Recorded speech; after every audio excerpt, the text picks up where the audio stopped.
Yes dear students, प्यारे विद्यार्थियों,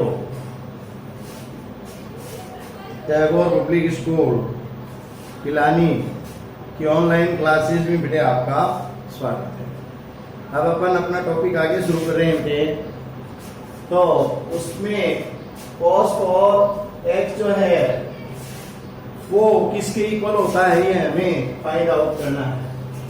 तो cos 4x इक्वल टू बेटे इसको cos 2 इंटू 2x लिख सकते हैं, और 2 into 2x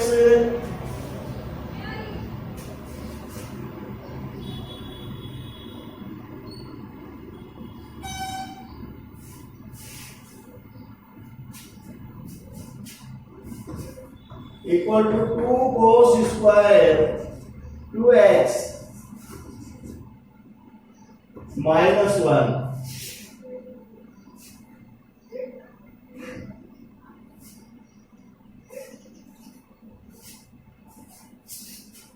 equal to 2 cos square x minus 1। cos 4x है, इसको हम बेटे लिख सकते हैं 2 cos स्क्वायर 2x और माइनस 1, तो ये हो जाएगा फिर 2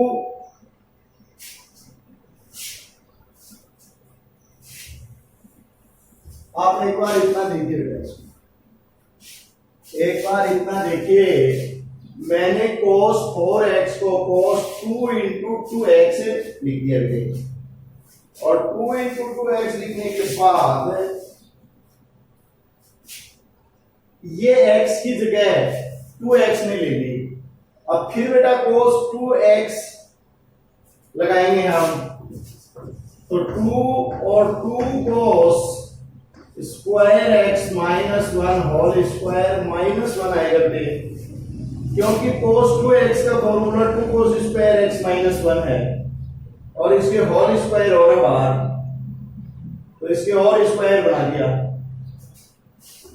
तो 2 और इसको क्या करेंगे हम 4 cos की power 4x minus 4 cos square x plus 1 minus 1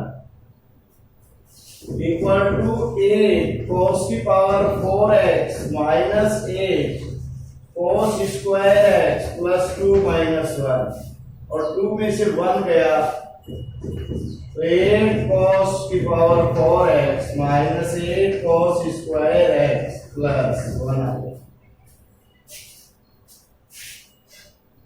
देखो बेटे, आपको फिर से समझा रहा हूं मैं, cos 4x को हम cos 2 इंटू 2x लिख सकते हैं, तो x की जगह हमें अब बेटा 2x लिखना पड़ेगा, तो ये हो जाएगा 2 cos स्क्वायर 2x, x की जगह हमें थीटा 2x लेना पड़ेगा क्योंकि बेटा थीटा 2x है।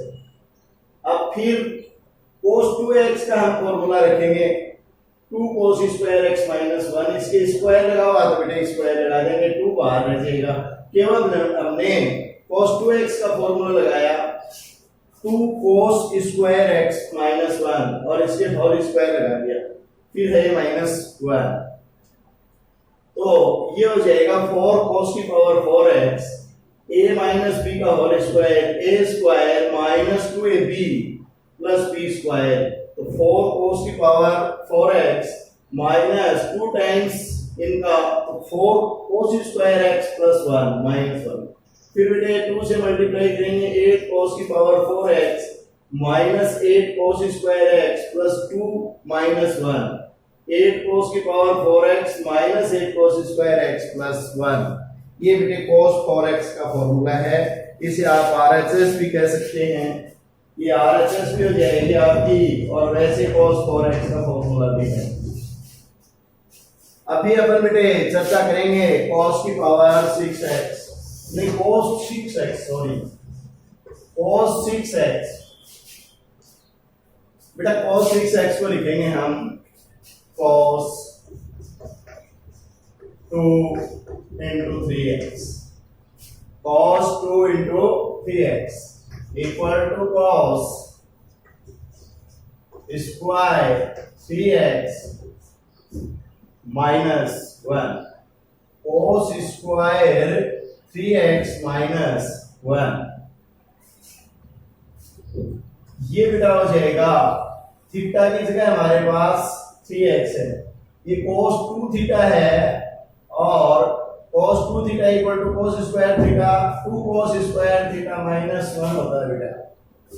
यहां पर मैं लिख देता हूं because cos 2 theta equal to 2 cos square theta minus 1, और ये बेटे यहां भी लिखा जा सकता है because cos 2 theta equal to 2 cos square theta minus 1, और ये बेटा यहां भी लिखा जा सकता है because cos 2 theta equal to 2 cos square theta minus 1।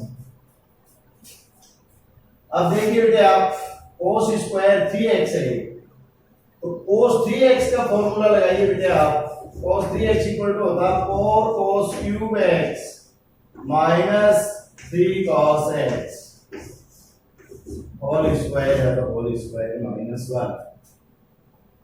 इसमें भी बेटा बिकॉज कर दो, because cos 3 theta equal to 4 cos cube theta minus 3 cos theta, ये आ गया, और यही है बेटा 2, और इसको आप खोलो तो ये हो जाएगा, ब्रैकेट की जरूरत इसकी है नहीं वैसे, ये हो जाएगा बेटा 4 4 जा 16 cos की power 6x a square minus 2ab 4 की 12 दूनी 24 cos की पावर 4x माइनस 2ab, तो बेटा 4 3 जा 12 2 जा 24 और cos की power 4x plus 9 cos square x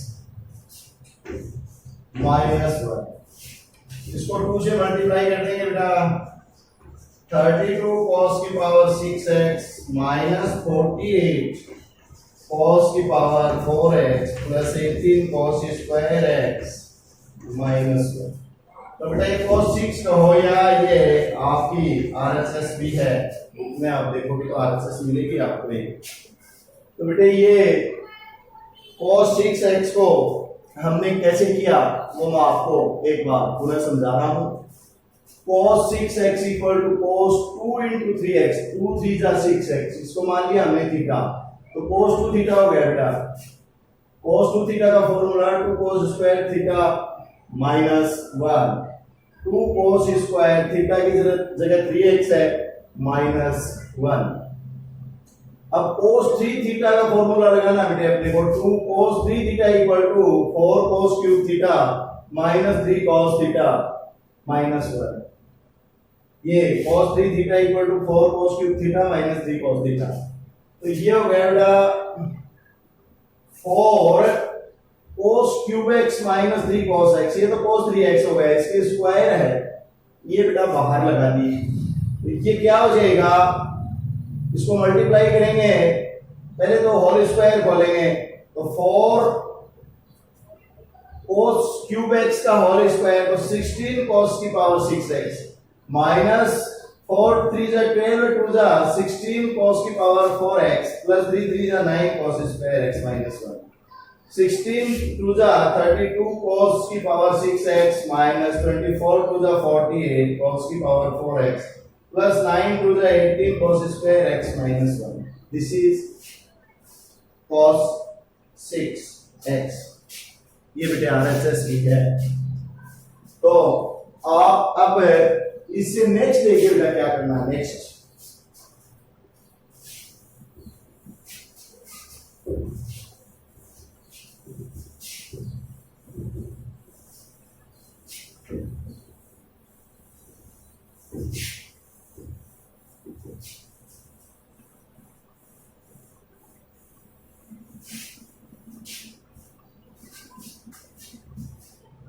अभी बेटे एक तो होती है जनरल वैल्यू और एक होती है कॉमन वैल्यू।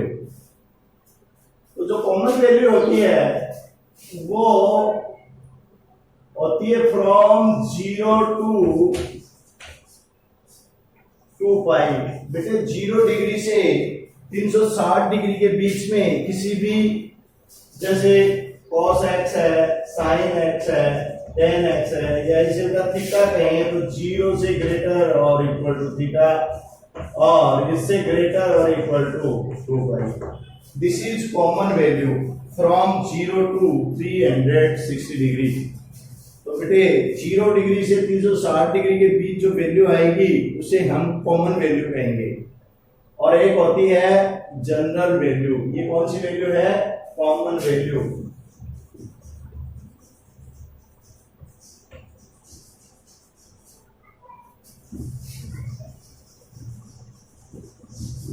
एक होती है जनरल वैल्यू। तो जनरल वैल्यू बेटे सबकी अलग अलग होती है। ये तो सभी की होती है कॉमन वैल्यू, तो फ्रॉम 0 टू 360 डिग्री इनके बीच में ही कोई जो वैल्यू होगी वो पड़ेगी, अपने को पता है इस बात का। लेकिन बेटे अब हम बात कर रहे हैं जनरल वैल्यू की। तो जनरल वैल्यू के बारे में मैं आपको बता रहा हूं।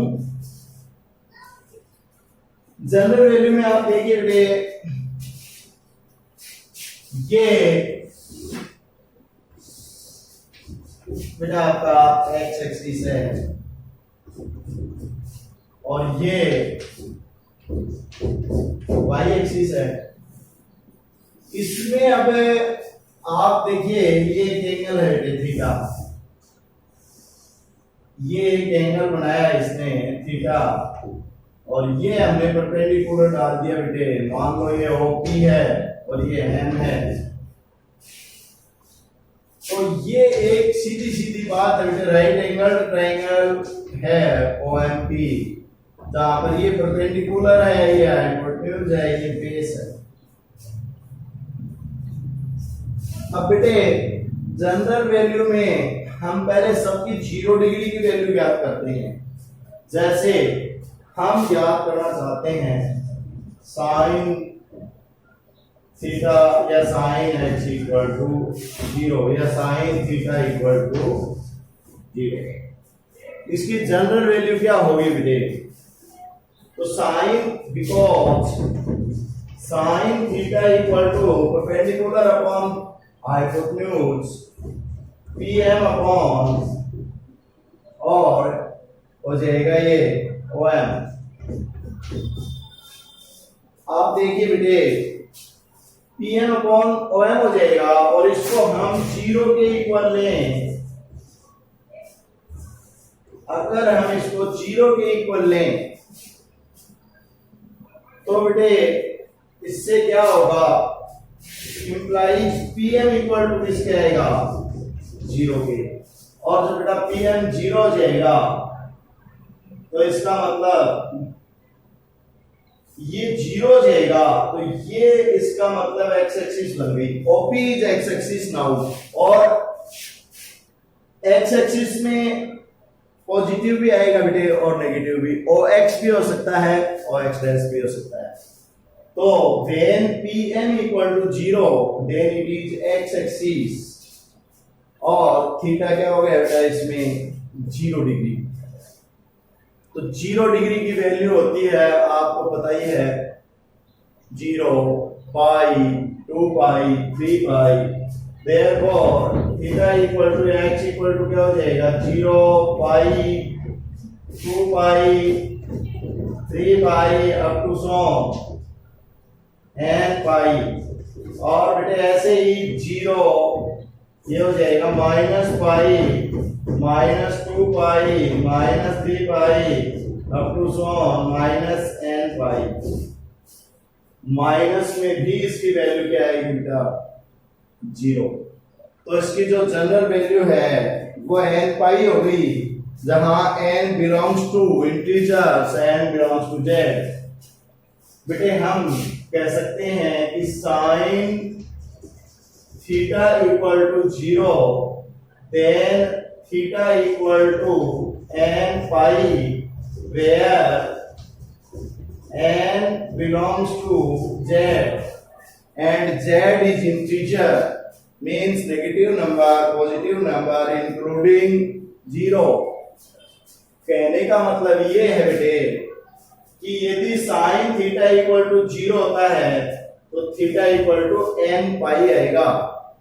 अब वो क्यों आएगा ये मैंने आपको बेटे एक्सप्लेन किया कि ये एक ट्रायंगल है, एक त्रिभुज है। इस ट्रायंगल में बेटा ये एंगल थीटा है, ये हाइपोटेन्यूज है, परपेंडिकुलर है, ये बेस है।